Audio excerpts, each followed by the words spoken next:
couple of examples could be, for example, you go to a shop and what happens is that you change the price and suddenly you get something for free. Well, some websites are like that. Welcome to Zoom. Welcome. Please press pound.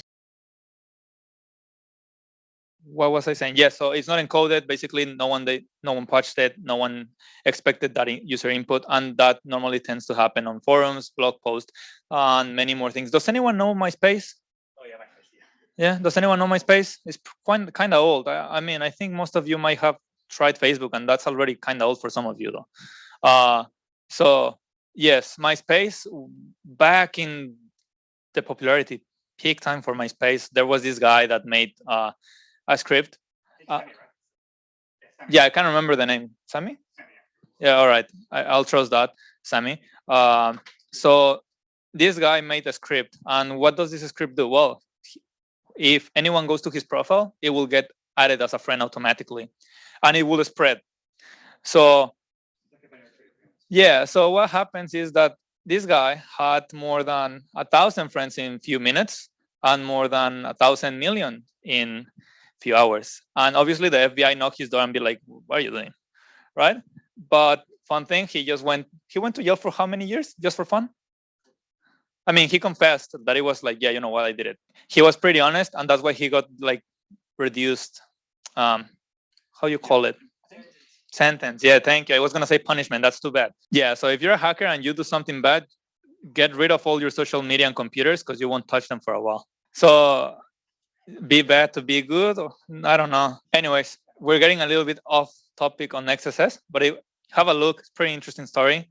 Now, let's just get a little bit of an example. Okay, so in this, as you can see on Fugu, which is a cheap copy of, your favorite browser, Bing, what will happen is that you can, for example, send something, a query, right, like test, and then you can see that it appears over here on the query parameters.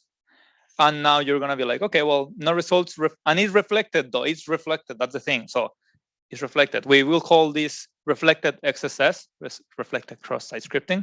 For now, there are different types. I'm not going to jump straight into it because you guys are going to be confused. So let's just mind that it's reflected because it shows on the website. Therefore, it's called reflected XSS, right? So now what will happen if I put something else? Let's just say a JavaScript code. No, let's go for something simpler, an HTML tag, like a title. Does anyone know what is the H1 in HTML? Yes, please raise your hands. You guys need to do more HTML. All right. If you put an H1, you will get a title, like a big title. You will see it over here. So also the P is for paragraph, just in case you guys don't know. So let's imagine we put something like that. What will happen? Well, let's have a look. As you can see in the query H1 test, it got reflected again, but now it got reflected way bigger than usual, right?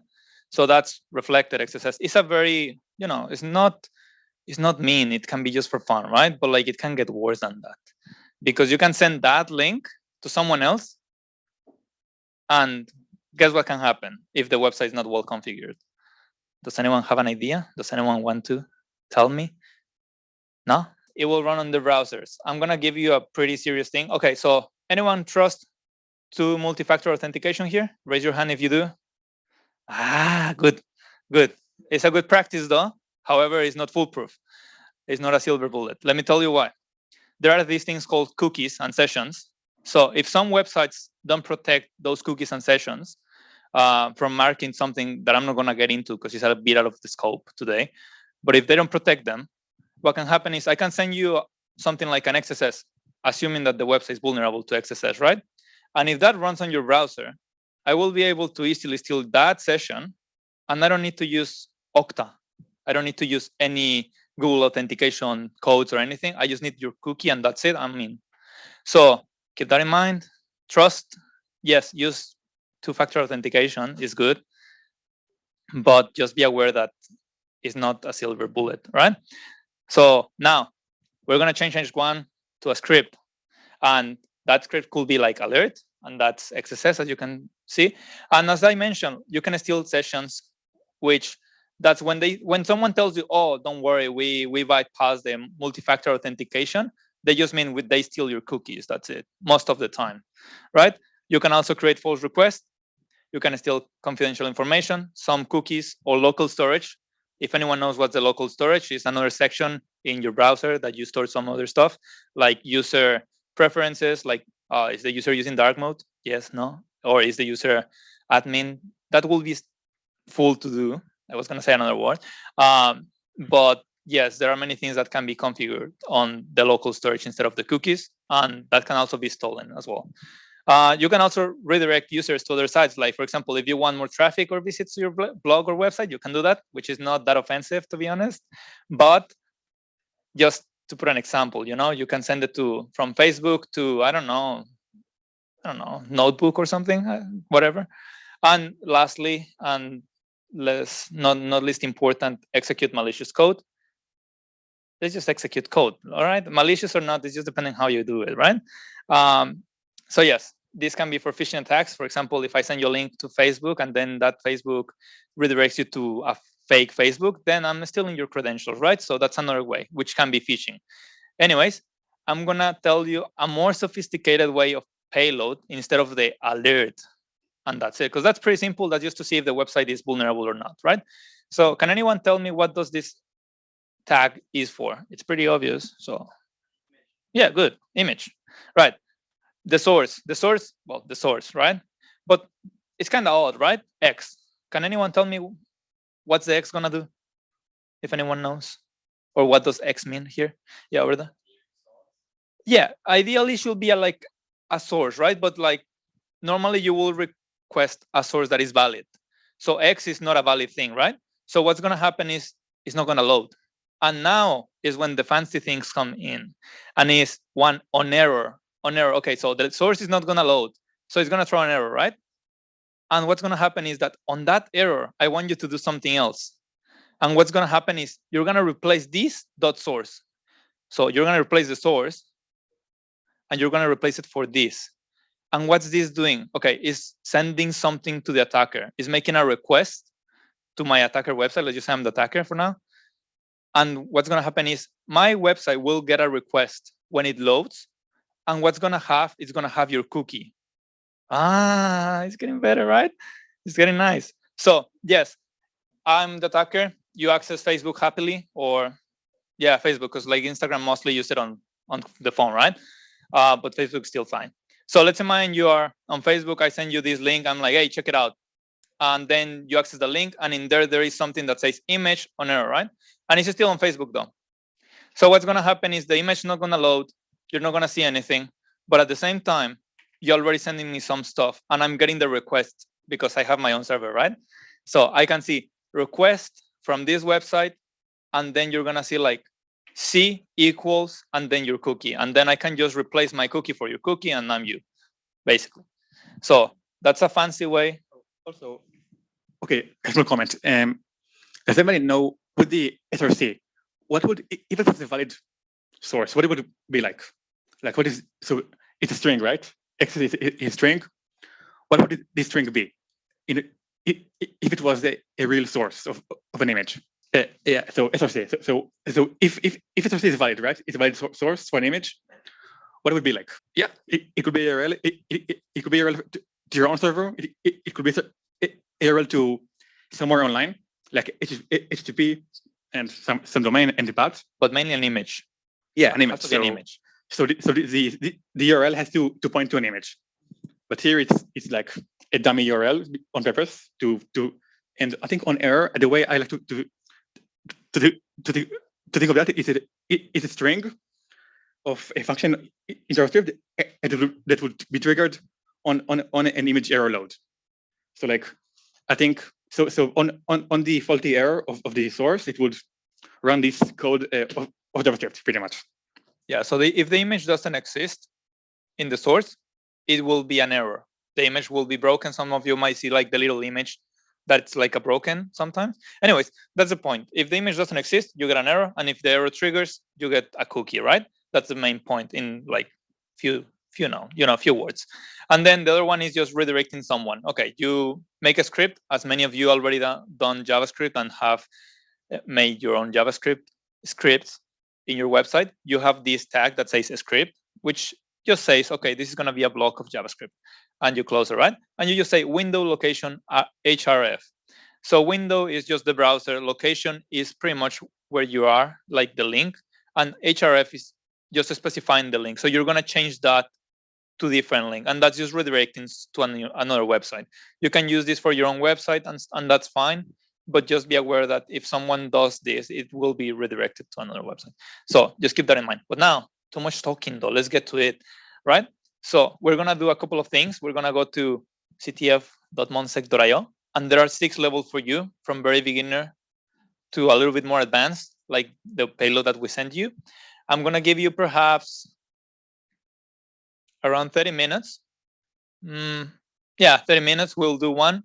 Fine, yeah. And then we're gonna jump into the next section, which is equally exciting, by the way. But right now we're on the client side, and then we will jump on the server side. So go to ctf.monsec.io, register if you don't have an account, and search for those challenges saying XSS, all right? Everything else, if there is anything else, don't pay attention to it yet.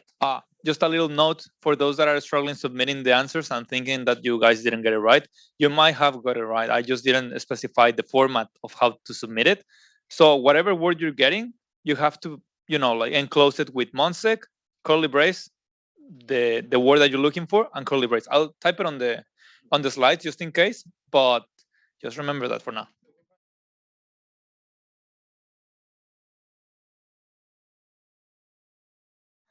So can anyone recognize this string? If yes, raise your hand. All right, a couple of 3, 4, 5, 6 people, around 7. All right. If I go to a login page and I have my username, and you will normally put your username or email and then your password, right? But let's imagine for a second that you don't remember your username, or simply you just don't want to remember it and you want to access someone else's account. Well, let's imagine you want to access the admin. So you will put admin, or sometimes not even admin, right? Then you will use single quotes or double quotes, depending on how it is encoded behind in the backend.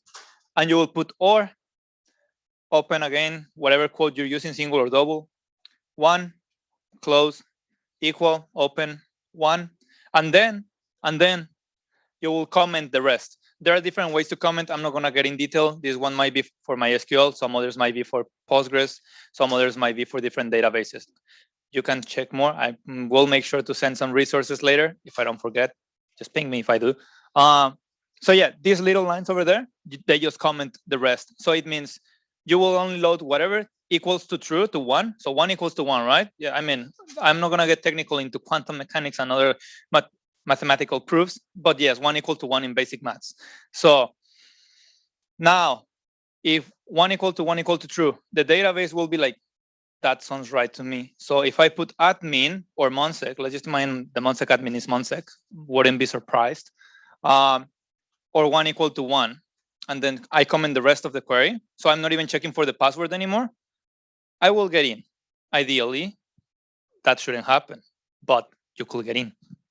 Now, what's next? Yeah, well, I think I already said what was next, sorry. This looks like an Excel kind of file format, right? Well, that's pretty much databases. They are relational database S. I don't remember what is the RDMS S for. Can't remember. System. Thank you. So now, let's imagine we have Alice, Bob, and Leo. Leo was the ex-president. That's why we put him here. Anyways, just honorific mention because he helped with these slides, by the way. And 1, 2, 3, username Alice, Bob, and Leo. And now some passwords, by the way, encode, hash your passwords. Never leave them in plain text. That's good, very bad. If you're gonna hash them, there are different ways, like MD5, don't use it, like bcrypt. And there is another one, can't really remember, but yes, I think so. But anyways, bcrypt seems to be like the more standard one nowadays. So you can have a look. Also, it's very hard to crack. Well, it actually just depends on money, right? If you're rich, you can have many GPUs and then just crack as it was nothing. But anyways, so I scanned a lot of Wi-Fi spots and I just cracked them at my home. There were like 900, right? But I only could crack like 80, let's say. So 10%, still 10% using just a simple word list. But I mean, I only have one poor GPU, so thank you for that. $50. Anyways, I'm not doing anything illegal because it's just for my own sake of learning. I'm not gonna hack anyone's Wi-Fi. Just saying, I'm doing stuff, but I'm not doing bad stuff. So just keep that in mind. As soon as I get into the network without permission, that's bad, but I'm not gonna do it. So just keep that in mind. It's a coming challenge, but I will, I will hide the network password. No, sorry, the network name. So yeah, okay, we were talking about SQL. Sorry, I just went a little bit off. So yes, put it in hashes. Don't let it in plain text. And now, can everyone read English here? Just raise your hand. Good stuff. A lot of hands. Select something from table where condition. That's pretty much like Python. SQL is pretty much English to me. Obviously, it can get very tricky, complicated, because then you have to join tables, but I'm not going to get into that. You will suffer that in some unit, like 2094 and 3171. Yes, so I'm not going to torture you on that. You guys will come back to me and say, thank you, Elias. That was a very good brief. But for now, just remember this. Anyways, so let's imagine I am the admin and I want to log in as admin. So I will say select username from users where role admin. I'm going to skip the password part for now. And this is my query. But this over here is the only thing that's taking. The admin part, in quotes, is the only thing that's taken by the user input. So now, as I mentioned before, I can just put admin, make my own apostrophe here, and then extend the query or just comment everything else, and I will get in, right? Because it will be a valid query. But anyways, just remember, SQL is very friendly before you get to 2094, 3171. Yes. I don't know. They make it so complicated, guys. But believe me, don't be afraid. If you do an online course, you will be fine. So now we shouldn't be trusting input on users most of the time. This is a little bit complicated because we're, asking for a username, we're asking for a password, but there are ways to avoid this.